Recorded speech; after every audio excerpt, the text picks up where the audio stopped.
하나님의 은혜와 평강이 오늘도 저와 여러분 가운데 가득하길 바랍니다. 빗속을 뚫고 오셨는데 더 큰 은혜가 함께하기를 바랍니다. 성경은 우리의 염려에 대해서 굉장히 관심을 많이 갖고 있습니다. 그래서 두려워하지 말라라는 말씀을 마치 우리에게 날마다 말씀하시듯이 성경의 365번 우리에게 말씀으로 전해주고 있습니다. 우리의 삶이 두려워하는 삶이 아니라 하나님과 함께하는 삶, 평안한 삶, 샬롬이 되기를 간절히 바라시는 것입니다. 사도 바울 역시 우리를 향한 하나님의 뜻은 무엇이냐? 항상 기뻐하라. 쉬지 말고 기도하라. 범사에 감사하라. 이는 그리스도 예수 안에 있는 너희를 향하신 하나님의 뜻이니라 라고 말씀합니다. 이 일을 위해 예수님께서 우리를 하나님과 화해시켜 주셨습니다. 이게 되게 중요해요. 화해론이라는 교리가 있습니다. 화해되었다. 우리가 하나님과 화해된 사람이에요. 우리는 하나님과 함께 할 수 있는 사람들이고 이제 하나님과 더 이상 싸우지 않습니다. 우리는 하나님과 함께 할 수 있는 존재, 하나님의 그 은혜 가운데 살아가는 사람들이 되었습니다. 우리가 하나님과 전쟁하며 싸우느라 항상 불안하고 또 불완전한 존재였는데 하나님과 하나됨으로 인해 화평한 삶을 살아갈 수 있도록 허락해 주셨다라는 것입니다. 이제 하나님과 더 이상 싸울 필요 없지요. 네, 하나님과 그만 싸우시기 바랍니다. 네, 하나님과는 싸우는 게 아닙니다. 하나님과는 함께하는 겁니다. 우리는 하나님과 하나됨에 그렇기 때문에 관심을 두어야 됩니다. 하나님을 경험하기를 원하고 하나님을 알아가기를 원하는 삶을 우리가 살아가는 것입니다. 우리의 관심이 하나님과 함께하는 데에 있어야 하는 것입니다. 그래서 항상 기뻐하라, 쉬지 말고 기도하라, 범사에 감사하라 라는 말씀을 그거는 아무나 할 수 있는 일이 아니지 라고 받아들여서는 안 됩니다. 그렇죠? 하나님의 말씀으로 들어야 됩니다. 항상 기뻐하라 하시는 하나님의 말씀은 하나님이 항상 기쁘게 하시겠다라는 말씀이구나 라고 들어야 됩니다. 쉬지 말고 기도하라 라는 것은 하나님이 쉬지 않고 나의 기도에 귀를 기울이고 계시겠다 라고 말씀하시는구나 라고 들어야 됩니다. 범사에 감사라는 것은 하나님이 범사에 감사할 일이 가득하게 하시겠다라고 듣는 겁니다. 이것이 그리스도 예수 안에 있는 저와 여러분을 향한 하나님의 뜻입니다. 그러니까 하나님의 말씀으로 들어야 되는 거예요. 야, 그거 어떻게 해요? 그건 못하지 라고 들으면 안 돼요. 율법으로 바꾸는 재주가 굉장하지만 우리는 복음으로 들어야 됩니다. 하나님의 기쁜 소식이 우리에게 전해졌습니다. 오늘 말씀에도 27절에 예수님이 이런 말씀을 하셨어요. 함께 읽습니다. 너희 중에 누가 염려함으로 그 길을 한 자라도 더할 수 있겠느냐? 여러분, 염려함으로 그 키를 한 자라도 더 할 수 있으십니까? 무언가를 염려함으로 해결을 하실 수 있으십니까? 염려해봤자 아무 소용이 없는 것을 우리는 알고 있습니다. 오히려 염려는 우리에게 요만한 일도 요만한 일이 되게 만듭니다. 그렇죠? 막상 닥쳐보면 이만한 일인데 이렇게 무섭습니다. 염려함으로 그 키를 한 자라도 더할 수가 없습니다. 우리는 염려함으로 세상을 해결할 수 없는 일을 알고 있습니다. 우리에게 그런다고 무감각하고 감정이 없는 사람처럼 살아가라 라는 말은 아닙니다. 공감 능력이 전혀 없이 살아야 된다라는 말도 아니고 두려워하는 감정을 억제한다고 염려가 사라지는 것도 아닙니다. 우리는 보통 누군가를 격려하고 염려하지 말라라고 할 때 걱정하지 마, 할 수 있을 거야 라고 응원을 하지요. 그런데 예수님은 그렇게 말씀하지 않습니다. 예수님께서는 네가 할 수 없으니 네가 책임지려고 하지 말아라. 반대로 이야기하면 하나님께 맡겨야 된다라고 가르치십니다. 그래서 오늘 말씀 바로 앞에 나오는 말씀이 주님이 가르쳐 주신 기도가 나옵니다. 오늘 말씀, 이 산상수 말씀 앞에 주님이 가르쳐 주신 주기도에 대한 말씀이 먼저 나오고 있습니다. 염려하지 말라라는 것은 하나님을 이제부터는 바라봐야 된다라는 것입니다. 염려하지 말라는 것은 더 이상 혼자의 힘으로 살아가면 안 된다라는 것입니다. 아무것도 염려하지 말라라는 것은 모든 일을 기도와 간구로 하나님께 아뢰는 삶을 살아야 된다라고 가르치시는 것입니다. 스스로 하나님이라도 되는 양 모든 일을 할 수 있다라고 착각하지도 말고 이제부터는 언제나 하나님과 함께 무슨 일이든 하나님과 같이 하나님과 함께하는 삶을 살아가라라는 것입니다. 다시 말하면 모든 일을 기도하라, 기도하는 삶을 살아가라라고 말씀하십니다. 그래서 우리가 염려하지 않기 위해 먼저 점검해야 될 것이 24절에 나옵니다. 우리 24절도 한번 읽겠습니다. 한 사람이 두 주인을 섬기지 못할 것이니 혹 이를 미워하고 저를 사랑하거나 혹 이를 중히 여기고 저를 경히 여김이라. 너희가 하나님과 재물을 겸하여 섬기지 못하느니라. 우리가 두려우면 우상을 만들게 되지요. 너무 불안하고 두렵고 혼자서 할 수 없으면 무언가의 도움을 요청하고 또 그것을 기대고 싶어서 우상을 만듭니다. 하나님이 내 기도를 안 들어주실 것 같기 때문이죠. 그러니까 우상을 만드는 거죠. 다시 다른 말로 하면 스스로를 낮추는 일들을 하는 겁니다. 그런데 예수님은 무엇을 먹을까, 무엇을 입을까, 무엇을 마실까 걱정하지 말고 공중의 새를 봐라, 들의 백합화를 봐라. 그것들보다 너희가 훨씬 더 귀하다. 들풀도 하나님이 먹이시거든, 입히시거든. 하물며 너희일까 보냐. 우리가 누구인지, 우리가 어떤 존재인지를 확인하며 살아가라 라고 말씀을 합니다. 우상은 우리를 낮추지만 예수님은 우리를 하나님에게까지 높이십니다. 예수님의 부활이 바로 그 증거였습니다. 우리를 하나님의 자녀가 되게 하셨습니다. 그리고 존귀한 자로 살아가게 하십니다. 그 일이 예수님이 하신 일입니다. 예수님이 생명 걸고 하신 일이 바로 그 일입니다. 우리를 고귀하고 존귀한 자로 만드는 것, 하나님의 사랑받는 자로 만드는 것, 그 일을 예수님이 행하셨습니다. 그렇기 때문에 또다시 스스로 낮추고 비참한 존재인 것처럼 아무것도 할 수 없는 두려움만 가득한 인생인 것처럼 살아가지 말고 이제부터는 하나님과 함께 살아가 봐라. 하나님이 책임지신다. 하나님을 경험하며 살아가라. 하나님과의 관계를 좀 제발 집중하면서 살아가라 라고 가르치시는 것입니다. 두려움에 빠진 인생들에게 내일 일을 제발 염려하지 말고 하늘에 나는 새와 들풀을 보면서 너희가 얼마나 귀한지, 하나님이 너희를 어떻게 책임지는지를 배워가고 또 알아가는 삶을 살아가라. 이 믿음이 작은 자들아. 그래서 믿음이 작은 자라고 말씀하시죠. 너희는 이것들보다 훨씬 더 귀한 존재들이 틀림없다. 여러분, 우리가 들풀보다는 낫지 않습니까? 들풀이 낫습니까? 우리가 낫습니까? 공중에 나는 까마귀와 새가 낫습니까? 우리가 낫습니까? 근데 부럽지요. 아무 걱정도 없이 잘 사는 것 같아서 집에 있는 강아지가 부럽고 고양이의 팔자가 부럽고. 그런데 우리가 훨씬 더 귀한 존재들입니다. 너희의 귀함을, 너희의 소중함을, 하나님께서 너희를 사랑하심을 제발 아는 삶을 살아가라 라고 십자가에 달리셨습니다.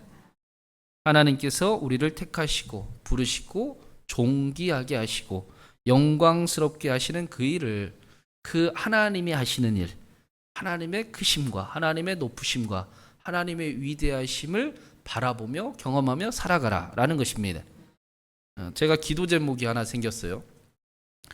지난 주일에 뭐 이런 기도를 하고 있었는데 그 주일에 저녁에 텔레비전을 잠깐 보다 보니까 같이 삽시다 라는 프로그램을 하더라고요. 박원순 그 나이 많으신 탤런트 분하고 윤다운인가요? 하여튼 4명이서 이렇게 그 프로그램에서 그날 스위스를 갔어요. 부럽기도 하고. 스위스의 루체룬의 리기산이라는 곳을 올라갔는데 그곳에 올라가니까 스위스가 그 자연의 아름다움과 놀라움을 보게 되잖아요. 이 네 사람이 그곳에서 압도를 당합니다. 너무 아름다운 거예요. 너무 큰 세상이 있는 거예요. 그 자연의 놀라움과 아름다움을 보면서 내가 뭘 그렇게 작은 일에 애쓰면서 살아갔을까?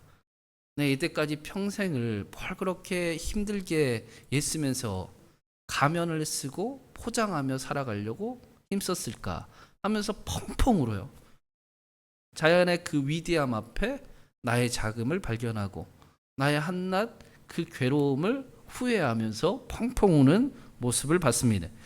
그 장면을 보는데 드는 생각이 우리의 예배에도 하나님의 놀라우심이 보이면 좋겠다. 하나님의 크심이 말씀으로 성령의 임재 가운데 보여서 우리의 그 작은 일의 예씀과 그래서 나를 포장하는 일에 더 이상 인생을 소비하지 않고 하나님이 함께하면 할 수 있겠구나. 하나님이 함께 하시는구나. 그 크심을 바라보는 그런 예배의 자리, 그런 우리 신광교회가 되면 좋겠다라는 기도 제목이 생겼습니다. 저는 항상 그런 기도 제목이 있거든요. 그 빌리 그레함 목사님이 예수라고 하니까 거기 있던 사람들이 다 눈물이 터졌대요. 그분의 영성이 얼마나 깊고 대단했으면 예수라는 그 단어 두 단어를 한 단어죠. 두 음절을 이야기했을 뿐인데 그곳에 있는 사람들이 다 울음이 터졌다라는 이야기를 듣고 제 기도 제목 중에 하나예요. 영성이 깊은 목사가 되면 좋겠다. 그래서 제가 예수님을 전할 때, 말씀을 전할 때 하나님의 크심이, 하나님의 기쁘심이 전해질 수 있으면 좋겠다. 선한 영향력이 나타나는 목회자가 돼야지라는 기도 제목을 가지고 있습니다. 비록 갈 길이 멀긴 하지만 그 일을 위해 함께 기도해 주시기를 부탁을 드립니다.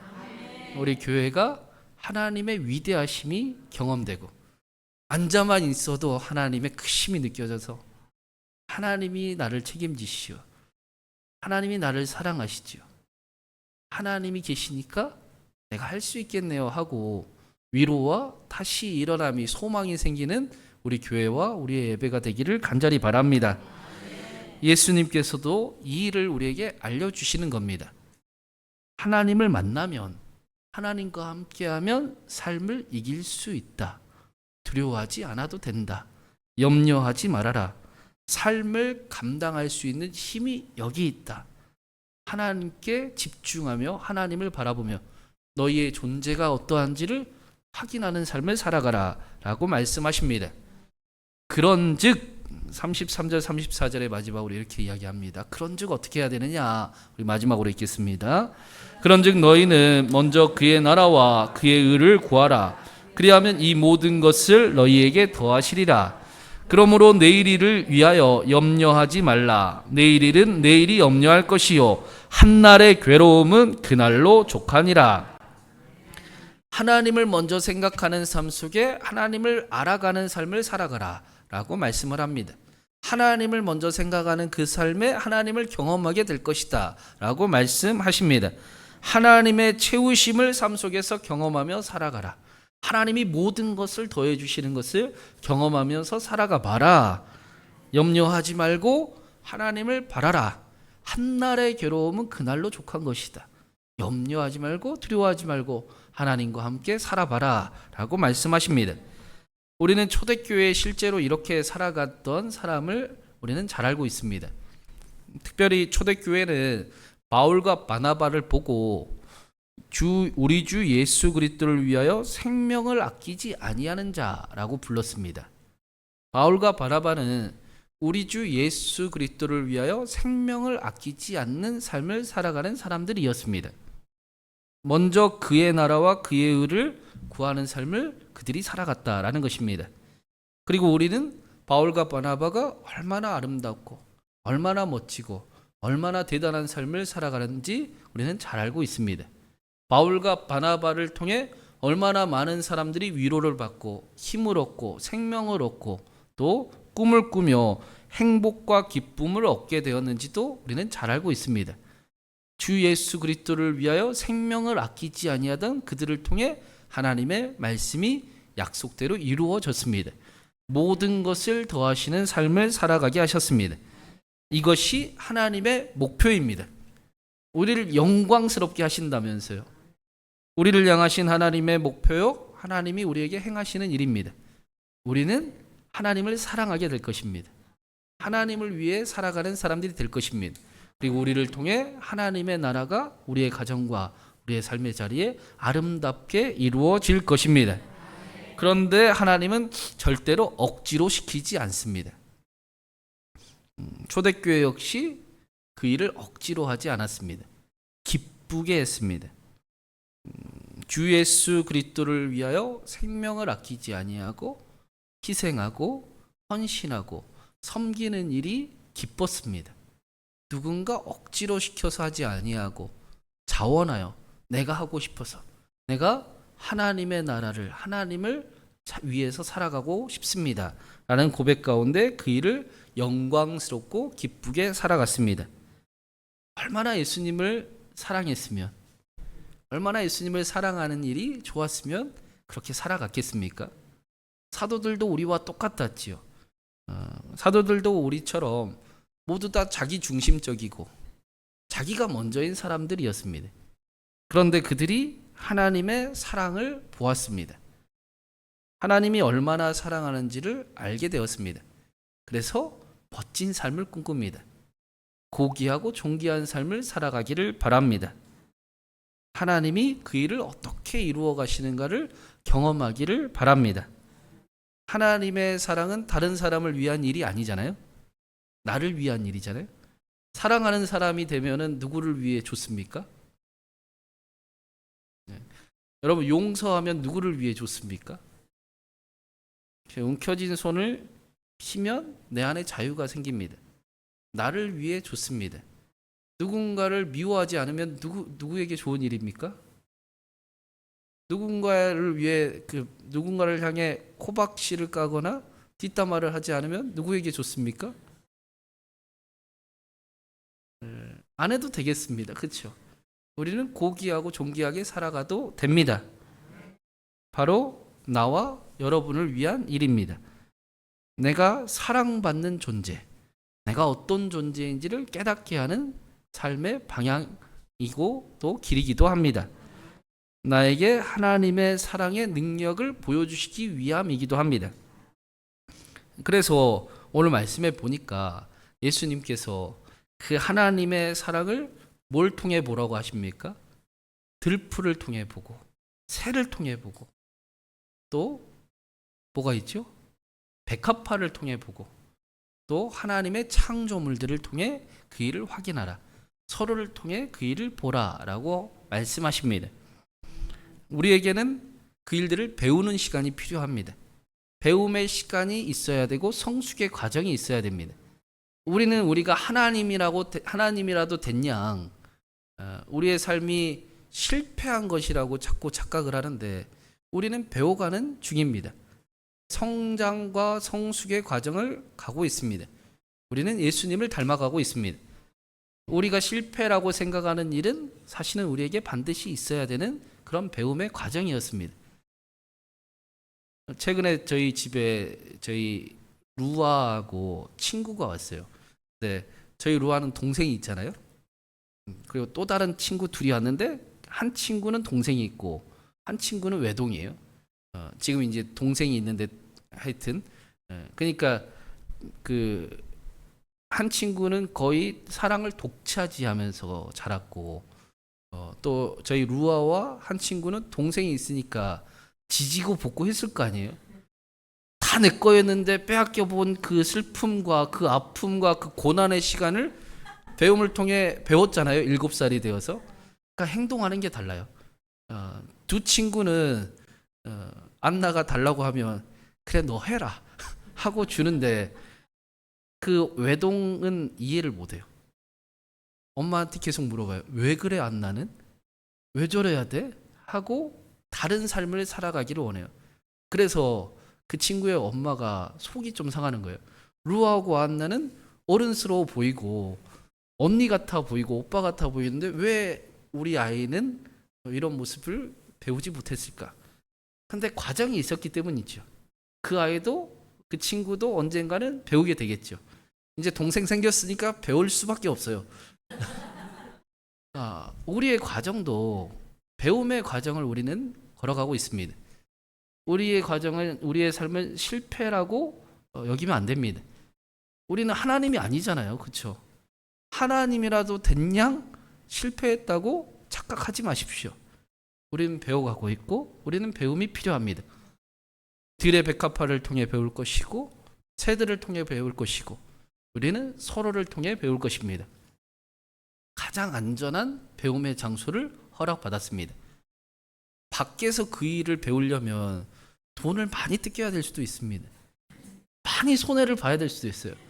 근데 우리는 이 안에서 지지고 볶으면서 안전하게 배우게 하셨습니다. 그리고 우리는 예수님을 닮아갈 것이고 하나님을 필요로 할 것이고 먼저 그 나라와 그 일을 구하는 삶을 살아가게 될 것입니다. 그래서 바울과 바나바처럼 주 예수 그리스도를 위하여 생명을 아끼지 아니하고 내가 헌신하는 게 기쁘고 이게 희생하는 게 자랑스럽고 그렇죠? 이제 말이 통하나요? 이제 말이 통할 때가 됐나요? 우리 신광교회가 그 일을 우리가 함께 걸어갑니다. 그 일이 자랑스럽습니다. 아무나 가지 않습니다.